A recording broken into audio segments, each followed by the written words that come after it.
Listen, I tell you sincerely by God, if we let anything happen to our prayer lives, we will lose a generation. There are many nonsense.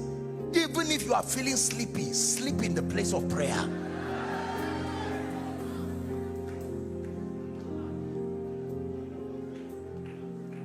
Unto thee that answers prayer shall all flesh come. Apostle, I know so many people in Lagos. My uncle is a commissioner. The other one is this. Ziba,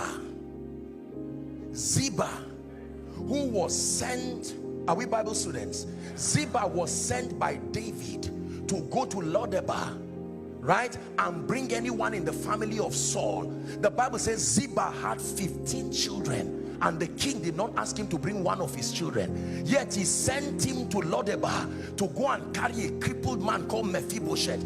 Every helper has relatives in need. Whatever will make your destiny helper leave his relatives and come to you must be prophesied from the realm of the spirit. Let me speak to someone. I stand by the God of heaven and by the spirit of prophecy. Between now and the end of this year, I call the helpers of your destiny. Appear now. Appear now.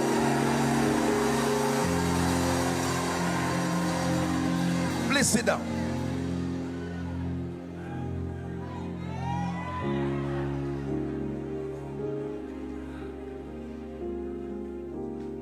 There are pastors that don't pray.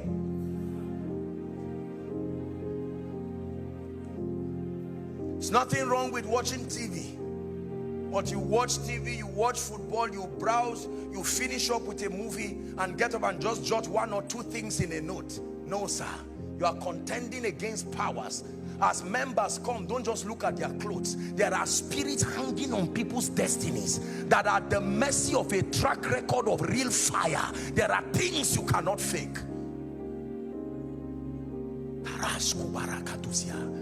That someone comes to your service just when you are sharing the grace and he says, my God, I came late, but the kind of fire burning there was so much that even your coming late was still an advantage.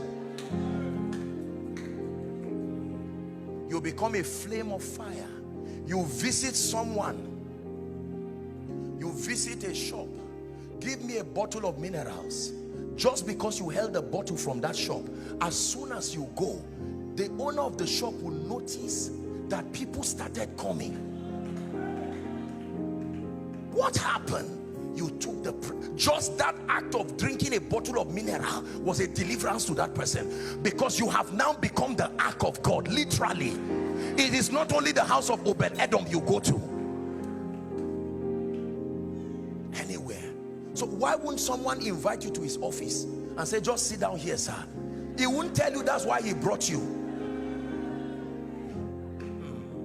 They have studied the antecedents and they have seen that God is with you. Rabbi, we know that thou art a man sent from God, for no man can do these things except.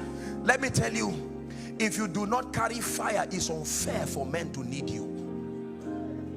Why should they need you? Prayer. Please, if your prayer life has gone down in this conference, trust the Lord.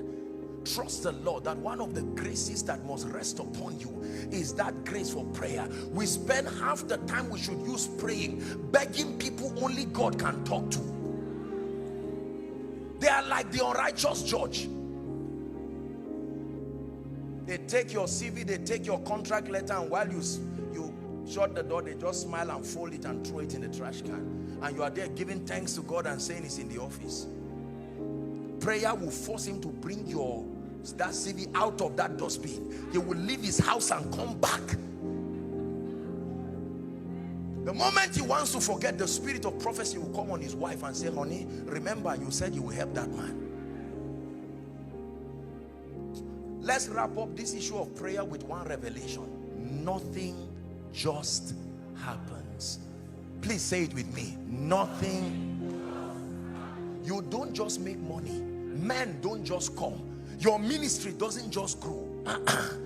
A territory doesn't just hear you because you have something to say. Every time Pastor Nathaniel blows that thing you see is not an instrument, it's an altar. Because it releases the covenant that he has with God. There are specific things God has told him, that when the shofar is lifted, you are hearing music, but he's invoking the grace that backs the covenant he has with God.